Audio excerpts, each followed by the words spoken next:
Oi pessoal, boa noite ou bom dia, sei lá que hora que você está assistindo esse vídeo. Sejam bem-vindos aqui ao nosso canal Latitude 10. Eu sou o professor Luciano e hoje nós vamos corrigir aqui algumas questões da prova da Banca Sebrasp, tá? Da prova do concurso de bombeiros militares de Rondônia, o cargo de oficial de bombeiro militar, engenheiro civil, tá? As fotos aí não ficaram muito legais da prova, eu já vou adiantando para vocês, porque ainda não temos ainda a prova em PDF quando gravamos o vídeo, tá? Gravamos o vídeo dia 26 de setembro, a prova foi aplicada dia 25 de setembro. Quero mandar um abraço aqui pro Diego, né, que mandou a prova pra gente aí, que teve esse cuidado de pedir, né, para enviar a prova pra gente fazer essa correção. Então vamos lá, nós vamos corrigir aqui as questões de geografia e história de Rondônia, que é o que nos cabe aqui no nosso canal, que é o que a gente trabalha. Vamos lá então. Bom, a gente tem aí a questão de número 31, tá? A questão de número 31, ela diz assim: a respeito da criação do território federal do Guaporé, ilustrado na figura acima, assine a opção correta. Letra A. O governo de Getúlio Vargas criou, por meio de decreto número 5.812 de 1943, o território federal do Guaporé. Correto, foi isso mesmo. O que foi noticiado por toda a imprensa nacional, por tratar-se de do decreto de um único território federal. Não, pessoal, ali foi criado vários outros territórios federais, como de Rio Branco, tá? E o território também do Amapá.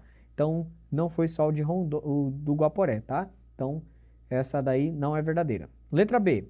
O comando do território federal do Guaporé foi exercido por governadores, ok? E durante a sua existência, 3 foram os mandatários indicados pelo presidente da República Federativa do Brasil. Não foram só 3, tá? Acho que foram 6 ou 7, se eu não me engano, foram bastantes. Então essa daí também está errada. Letra C. O segundo governador do território federal do Guaporé era sobrinho do Marechal Cândido Rondon, o senhor Joaquim Vicente Rondon, né? Que ele foi o segundo governador. E foi ele quem propôs à Câmara dos Deputados a mudança do nome do território federal do Guaporé para território federal de Rondônia. Então, pessoal, é isso mesmo. Depois de ser governador, ele então virou deputado, né? Foi eleito deputado e ele propôs essa mudança do nome.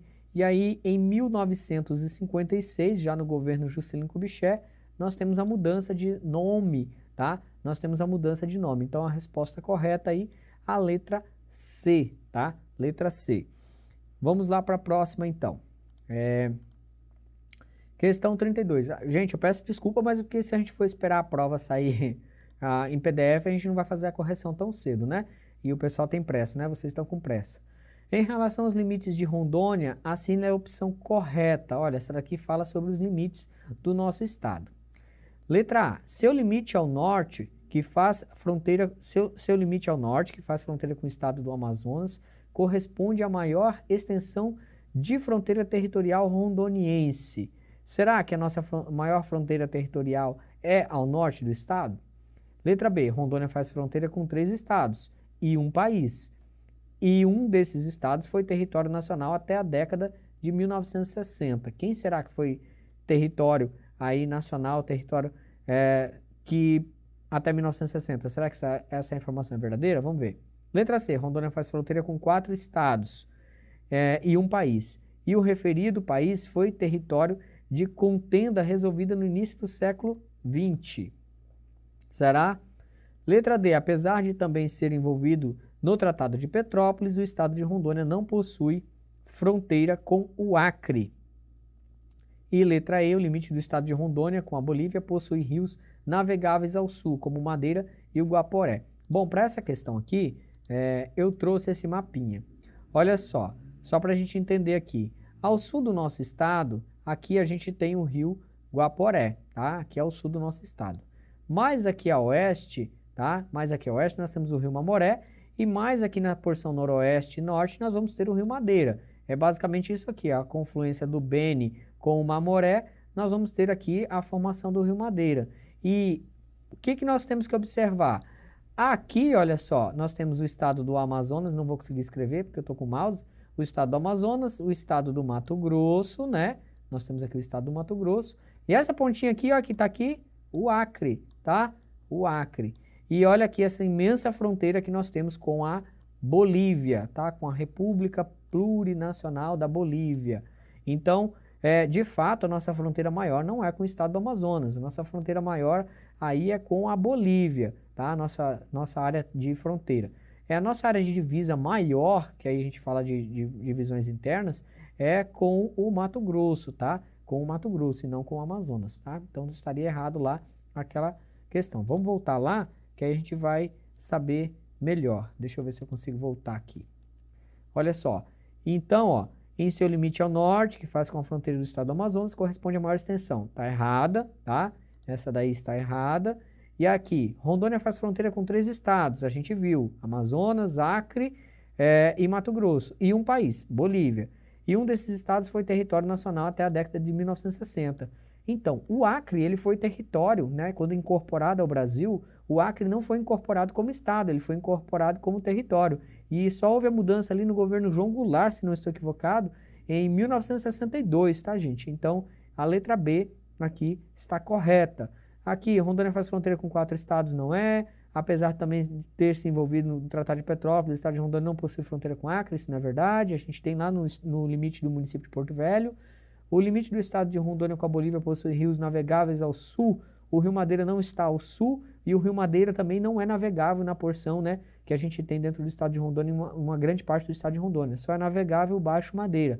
O Alto Madeira ainda nós temos ali algumas corredeiras, tá bom? Isso até vai ajudar a gente numa outra questão lá na frente. Vamos lá então, vamos continuando. Questão 33, 40 lideranças indígenas de 20 etnias de Rondônia de todos os corredores etnoambientais foram a Porto Velho para discutir o desenvolvimento sustentável das terras indígenas e a política estadual indígena. Foi criada a Coordenadoria dos Povos Indígenas de Rondônia, COPIR, ligada à SEDAM, que é a Secretaria Estadual de Meio Ambiente, tá? Para atender uma demanda dos povos indígenas na participação, discussão, elaboração e implantação de políticas públicas voltadas para os indígenas, promovendo a defesa de seu espaço físico territorial, valores culturais, tradições, uso e costumes. Bom, e ali tem o comando da questão, que diz assim, ó, no que diz respeito aos povos indígenas de Rondônia, assine a opção correta. Letra A. A Constituição Federal de 1988 foi a causa legal para a demarcação e regularização pela FUNAI de Rondônia de todas as terras indígenas do nosso estado. Não, tá, gente? Apesar da Constituição Federal ser um importante instrumento, ela não trouxe isso. O que trouxe isso foram outras leis, inclusive antes. Já houve a demarcação de terras indígenas antes da Constituição. Ela dá mais força para esse movimento, mas infelizmente não foi ela, tá? Ou felizmente, né? Porque já teve antes. O aumento da reserva extrativista Jaci-Paraná, já vamos parar aqui. Essa reserva extrativista aqui, o governador de Rondônia, o atual governador, em 2021, se não estou equivocado, foi 2020, ali no auge da pandemia, eles editaram um decreto, enviaram um decreto junto à Assembleia Legislativa do Estado de Rondônia, diminuindo em 80%, em 80 mil hectares, se não me engano, 80%, a área dessa reserva extrativista aqui, Jaci-Paraná, que é uma área que já está muito invadida. Então, a ideia deles era diminuir essa reserva e legalizar as pessoas que estavam ali. Só que são grileiros de terras, né? São criminosos que estão ali na grande parte, né? Outras pessoas que acabam comprando dessas pessoas estão lá também. E o Ministério Público acabou, né, revogando essa questão. E aqui fala Roraima, tá, gente? Então, tá fora. O pessoal de Rondônia odeia ser confundido com Roraima, inclusive. A política de incentivo à migração nas décadas de 1930 e 1940 incorporou os indígenas nas cidades do estado, o que fez a população decrescer nas terras indígenas e aumentar nas cidades. Bom, o que fez a população indígena decrescer foram as doenças, foram a forma de exploração do espaço, do território, a ocupação, né? Então, não nesse sentido aí que a gente vê nessa questão. A terra indígena Caripuna, situada ali entre as usinas de Jirau e Santo Antônio, sofre com a ocupação de grileiros e a violência pela exploração de diamantes dentro da reserva. Não é o caso. Ela sofre sim com a ação de grileiros, ela sofre sim com todo um processo ali de ocupação do seu espaço, mas não é o caso aí. E a última, Rondônia está na região de maior quantitativo de indígenas do Brasil, que é o caso da Amazônia, né, na região amazônica, e é um dos estados do país que possui vasta diversidade de povos originários. Sim, Rondônia é considerado, inclusive, o estado brasileiro com o maior número de povos originários de etnias indígenas, tá? Então, a letra E é a resposta correta. Essa questão aqui estava muito tranquila, a gente conseguia eliminando aí por algumas coisinhas bem simples, né? A gente sabe que tem terras indígenas demarcadas antes de 1988, né? Que não tem nada a ver com Roraima, nós rondonienses odiamos essa comparação, inclusive, né? Não houve isso aqui em 1940 e 1930, o que houve foi chacina dos povos indígenas por vários outros motivos e assim por diante. Então a gente já podia ir eliminando aí com outras coisas. E diamante em Rondônia, quando fala de diamante, né? A gente fala mais dos cinta-largas ali, na região central do estado de Rondônia, e não lá no norte, que é o caso da reserva Caripuna, tá? Todas elas têm problemas, tá, gente? Com invasão de terras, com grileiros, etc. Todas essas reservas indígenas de Rondônia praticamente têm problemas aí latentes quanto à sua propriedade, quanto às suas terras. Questão 34. Rondônia possui 103 produtoras de café de qualidade, segundo a Secretaria de Estado da Agricultura, SEAGRE. Essa classificação inclui cafeicultores que atingiram 80 pontos ou mais no concurso de qualidade e sustentabilidade do café de Rondônia. O concurso chamado aqui, ó, de Concafé 2021. Super recente isso daqui, eu me lembro de ter visto bastante coisa na mídia sobre esse evento aqui, a Concafé. Eu sigo algumas pessoas, inclusive, no Instagram, que participaram desse evento. E é um evento que juntou aqui, principalmente a agricultura familiar, que produz esse café de altíssima qualidade. Café com grãos selecionados, etc. Tá? Em relação à produção de café em Rondônia, assina a opção correta. Rondônia é o maior produtor de café da região norte, certo? E está entre os grandes produtores do Brasil. Correto, tá? A quantidade de produtores de café de qualidade em Rondônia só não é maior que em São Paulo. Errado, né? Bem errado isso aqui. O café arábico rondoniense é do mesmo tipo do produzido em São Paulo, devido à semelhança dos climas. Se alguém disser que o clima de Rondônia é semelhante ao de São Paulo, pelo amor de Deus, né, gente? Não tem como. O café em Rondônia só perde em valor bruto para a soja no que diz respeito à produção agropecuária do estado. Não, não, não, não, não. O café perde aí para a produção agropecuária, para a soja, para o milho, para a carne bovina, né? Para toda a produção agropecuária. O agronegócio rondoniense tem no café o grão de maior produção agrícola do estado. Não, é a soja, seguida do milho, depois o café. Então, letra A aqui, a resposta correta. Essa daqui acho que era a questão mais fácil da prova, tá, gente?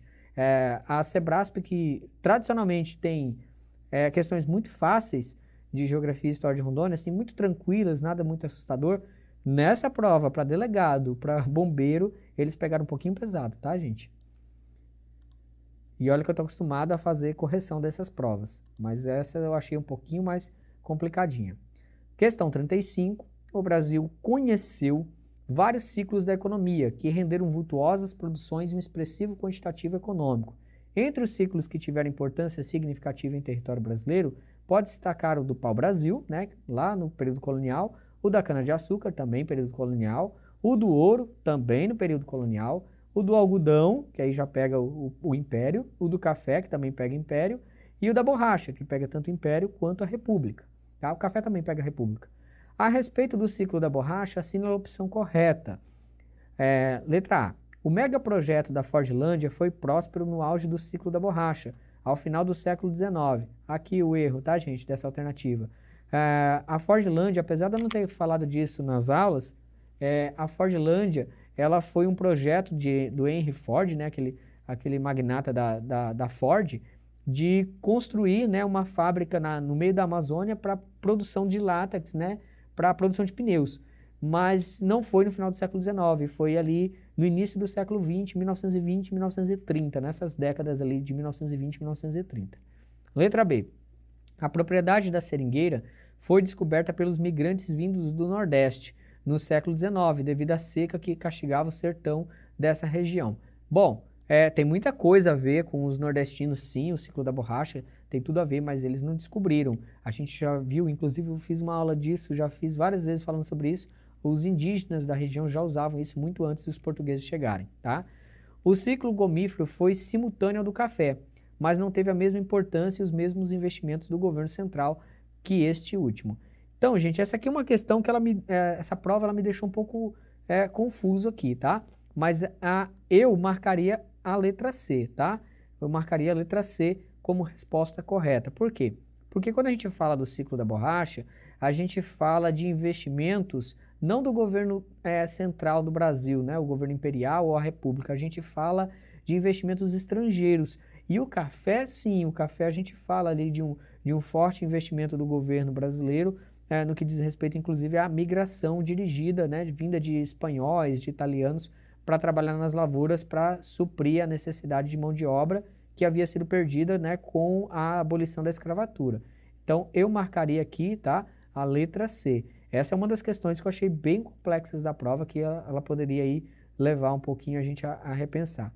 Aí ali, ó, o Brasil se manteve por quase 2 séculos na hegemonia da exportação da borracha natural, mas hoje divide a liderança da produção com países do Sudeste Asiático. Bom, o ciclo da borracha ele durou de 1880 ali a 1912, o primeiro ciclo. Então foram ali pouco mais de 3 décadas, né? 3 décadas. O segundo ciclo durou 3 anos, pouco menos de 3 anos. Então isso aqui não faz muito sentido. Os seringais foram trazidos pelo colonizador no início da ocupação. Não, os seringais não foi trazido por ninguém. Os seringais eles já existiam. A Hevea brasiliensis, né, o nome da árvore que produz o látex é da Amazônia. Então, tem nada a ver isso aqui. Então, por isso que, para mim, a letra C aqui, ó, é a resposta correta, tá bom? Porque tem tudo a ver, inclusive, com o momento histórico, onde o governo estava preocupado principalmente ali com a República, o momento do café, né, a produção de café no Centro-Sul. Vamos lá, questão 36. O projeto do complexo hidrelétrico do Rio Madeira, outra questão que eu achei um pouco complexa, resultou na construção de 2 grandes usinas neste rio. A hidrelétrica de Jirau, ok, com uma potência instalada de 3.300 megawatts, e a hidrelétrica de Santo Antônio, de 3.150 megawatts, para a produção de energia elétrica para o ONS, que é o órgão nacional lá de distribuição, com o objetivo de substituir uma série de termoelétricas consumidoras de combustível fóssil. Ok, a gente sabe que hidrelétricas são fontes renováveis e que elas produzem energia mais limpa do que fontes não renováveis, que é o caso da energia fóssil, queima de óleo diesel, por exemplo. A respeito da construção das usinas de Jirau e Santo Antônio, no Baixo Madeira, assinale a opção correta. Letra A.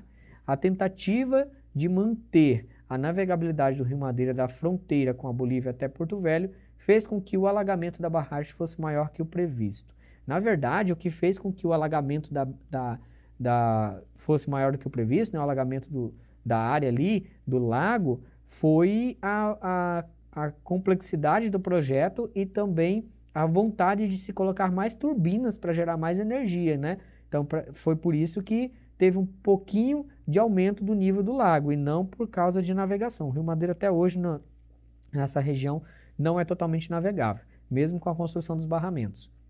Letra B, o Rio Madeira tendo uma grande vazão, sim, enorme, e sendo o maior afluente do Rio Amazonas, possibilitou a adoção de uma categoria de turbina que não exige grandes reservatórios.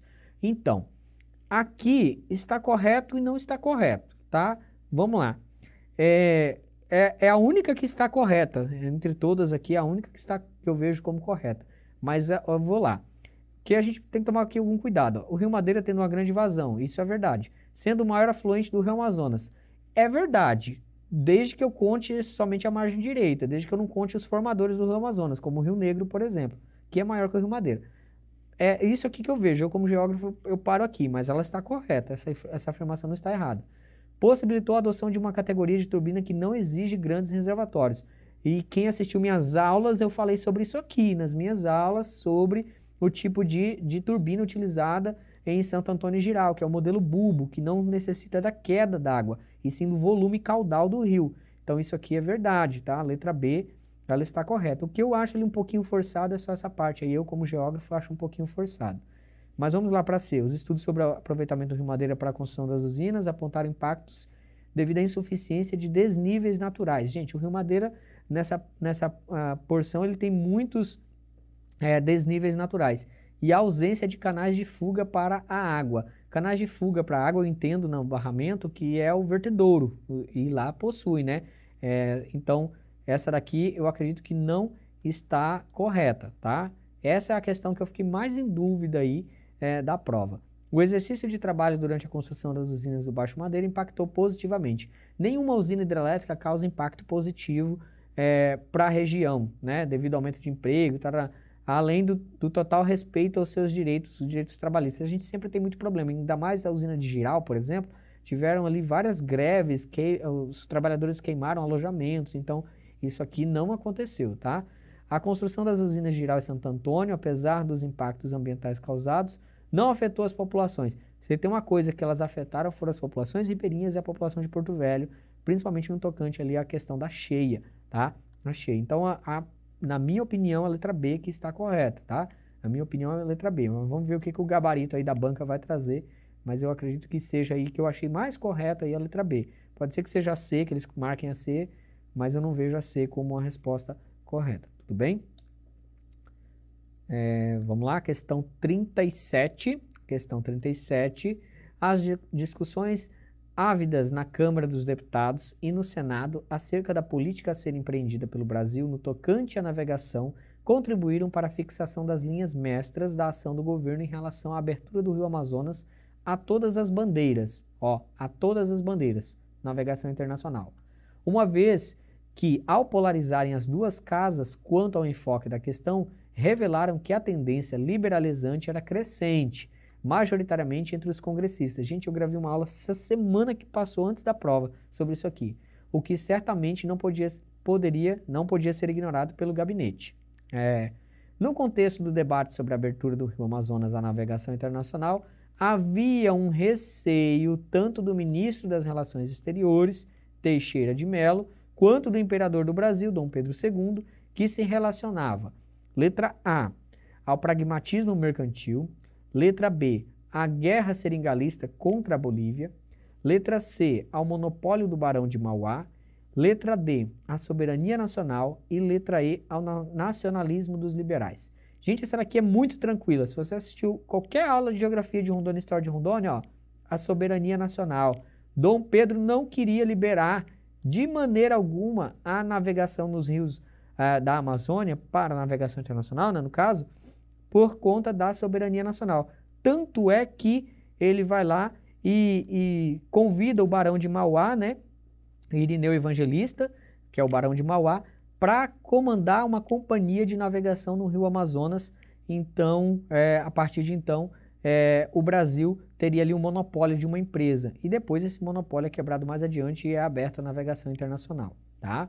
Então essa daqui estava bem tranquila para quem viu um pouquinho de aula de história de Rondônia aí, em algum lugar, que seja aqui no nosso canal ou de alguém, tá? Questão 38. Relacionando-se a hidrografia ao traçado original da ferrovia Madeira-Mamoré, assina a opção correta. Outra questão que a banca deu para você aqui. Essa questão estava dada, né? Seguindo a margem do rio pela ferrovia, o trajeto de Jaci-Paraná até Porto Velho também poderia ser feito pela hidrovia do Rio Madeira. Seguindo a margem do rio pela ferrovia, o trajeto de Jaci-Paraná até Porto Velho também poderia ser feito pela hidrovia do Madeira. Não, gente, a ferrovia foi construída justamente porque não dava, né? Tinha muita cachoeira. A ferrovia seguiu o contorno do Rio Madeira, ok? E no Rio Mamoré, ok? Na altura da cidade Nova Mamoré, seguia também o contorno do Rio Jaci-Paraná. Não, tá? O nome ferrovia o nome da ferrovia é inspirado nos nomes dos rios homônimos, cujos contornos da ferrovia segue da cidade de Guajará-Mirim até Porto Velho. Ok. Madeira, Porto Velho, Mamoré, Guajará-Mirim. Letra C, a resposta aqui correta, tá? Dessa questão. Muito fácil. Essa daqui chega até a ser impressionante por essa prova, pelo nível que estava essa prova, tá? Chega até a me impressionar. Essa é a anterior. Questão 39, gente, peço desculpas, tá? Porque a questão não está muito legal aqui, a resolução, mas a gente consegue ler. Durante o ano de 1902, houve tentativas de tropas bolivianas de ocupar o território acreano. Saiu uma aula hoje no canal sobre isso. Os bolivianos foram atacados por tropas lideradas por um militar brasileiro que defendiam os seringais dos brasileiros. Tratava-se da batalha travada entre o exército boliviano e os revolucionários acreanos, a Revolução Acreana, que até então não contavam com o respaldo oficial do governo brasileiro. Sim, o Brasil não queria o Acre. Apesar do forte apoio do governo do estado do Amazonas, que sim, queria o Acre por causa da borracha, e do financiamento de capital particular brasileiro e do respaldo da opinião pública nacional, que achava isso maravilhoso, né? Aumentar o território, etc. O líder a que se refere o texto chama-se, letra A, Plácido de Castro, tá? José Plácido de Castro, que foi o revolucionário gaúcho José Plácido de Castro, que ao perceber a manobra da Bolívia, né, com o Bolivian Syndicate, entregando aquele território para os estadunidenses, inclusive isso vai responder uma questão mais à frente, a última questão, né, José Plácido de Castro vai lá e toma a vila de Chapuri e segura ali um processo de revolução acreana para que o Brasil anexasse. Então, forçou o governo central do Brasil a negociar com a Bolívia, tá bom? E aí a gente vai para a questão 40, que também é nesse sentido, olha só, também aí sobre a questão do Acre. A respeito do contexto que antecedeu os eventos que culminaram, antecedeu aos eventos que culminaram na assinatura do Tratado de Petrópolis, assina-lhe a opção correta. Letra A. Letra A. A navegação do tratado ao qual foi assinado na sede do Bolivian Syndicate pelo Barão de Rio Branco envolveu 2 milhões de libras esterlinas e a ferrovia Madeira-Mamoré. Então, antecedeu o Tratado de Petrópolis. E o Brasil não assinou isso lá no Bolivian Syndicate não, tá? Teve nada a ver. Letra B. A composição do Tratado de Petrópolis previa uma indenização aos seringalistas brasileiros, caso a negociação não se concretizasse e o Acre ficasse com a Bolívia. Não, isso não aconteceu, tá? Letra C. O Tratado de Petrópolis estabelecia que a contrapartida da Bolívia seria a criação do Bolivian Syndicate, uma organização de proteção aos seringalistas brasileiros. Não. Bolivian Syndicate era uma empresa que a Bolívia criou para ser gerida por estadunidenses naquela área e o Brasil não gostou nem um pouco de ver isso porque afetava a soberania nacional, tanto do Brasil quanto da Bolívia, tá? Letra D. Os migrantes seringalistas bolivianos já haviam ocupado densamente as terras quando os seringalistas brasileiros chegaram causando o conflito da Revolução Acreana. Não, os brasileiros chegaram, tá? Os brasileiros conseguiam chegar primeiro. Já tinham sim bolivianos, mas não densamente essa palavra. Então, pode ser que a banca traga essa daqui como verdadeira, mas eu não sei, tá? Essa daqui também é uma questão um pouquinho confusa. Mas olha só a letra E. A última estratégia da Bolívia para estabelecer a colonização boliviana no território do Acre foi a criação da Companhia Bolivian Syndicate. Sim, isso aqui foi a última gota d'água da Bolívia, a última tentativa dela em 1901, tá? Criando, tá, essa Bolivian Syndicate, que seria administrada, dada a concessão ali, se eu não me engano, por 30 ou 50 anos para os Estados Unidos. E o Brasil falou, peraí, eu não quero imperialistas aqui embaixo do nosso nariz, pode parar com isso. Aí o Brasil foi para a negociação, a Bolívia não aceitava, até que eles chegaram no acordo, e aí tem-se a permuta de territórios, com a compra do território do Acre por 2 milhões de libras esterlinas e a permuta de um território dando acesso ao Rio Madeira, para que a Bolívia tivesse acesso ao Rio Madeira, ali um delta ali próximo ao Rio Beni, tá bom? Então, é isso, pessoal. Eu espero ter esclarecido para vocês. Só uma questão da prova que realmente eu achei ali um pouco complicadinha, meio chata, e essa última aí que a banca pode querer trazer, mas acredito que não, acredito que ele vai manter ali a letra E como resposta correta, tá? Fico por aqui. Agradeço a paciência de vocês e se precisar de alguma coisa, estamos por aqui. Só mandar aí que a gente responde, tá? Até logo, até mais, e vai sair mais vídeos de correção aí também dos outros cards que o pessoal já me mandou e eu já estou organizando. Tchau!